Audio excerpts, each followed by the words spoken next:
President Obama's aides anonymously and profanely slam Israel's prime minister, perhaps making a difficult situation even worse.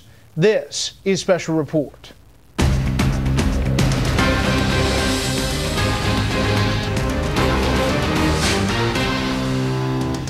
Good evening, I'm Brett Baer with the nation on a new terror alert of sorts and continuing to fight the importation of a deadly virus. President Obama's White House is tonight trying to deal with a crisis entirely of its own making. Again, it involves very pointed language directed at one of the country's most important allies. Here's Chief White House correspondent Ed Henry. An already icy relationship between President Obama and Prime Minister Benjamin Netanyahu went into a deep freeze today as anonymous Obama administration officials ripped the American ally, calling him a coward and worse in the Atlantic magazine. I think it's shameful, it's abusive, and it's very, very counterproductive. In the story, one senior U.S. official declared, quote, "The thing about Bibi is he's a chicken bleep. The good thing about Netanyahu is that he's scared to launch wars. The bad thing about him is that he won't do anything to reach an accommodation with the Palestinians or with the Sunni Arab states." That drew a stinging rebuke from Netanyahu himself, who vowed to not back down over settlements and other key issues. Were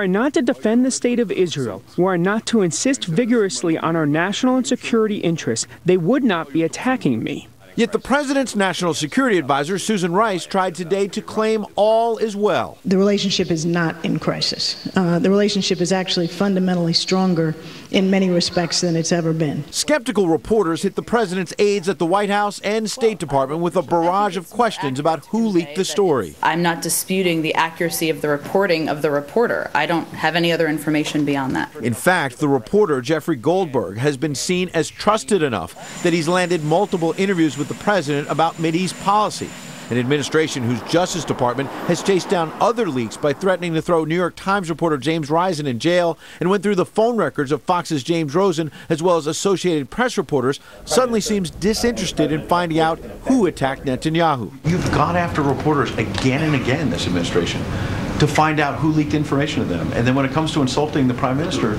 you don't seem to care who leaked it. Well, and I don't think that is an accurate reflection of the administration's policy, and it certainly isn't an accurate reflection of our views of the Prime Minister of Israel. Has the Justice Department gone after a whole series of reporters? No, they haven't. In fact, Attorney General Eric Holder today acknowledged an overreach in the Rosen case when asked at an ideas forum about a decision he wishes he could do over. I think about the subpoena to the Fox reporter, Rosen. I think that I could have been a little more careful in looking at the language that was contained in the filing that we made with the court. Now, as for Israel, that coward remark was an anonymous official's claim that Netanyahu is too scared to go forward with an attack on Iran, hinting the U.S. believes it can cut a nuclear deal. Meanwhile, the article also claimed that Netanyahu has simply written off the White House and will go directly to the American people to voice his anger if a deal is cut. Brett? More on this with the panel. Ed Henry live on the North Lawn. Ed, thank you.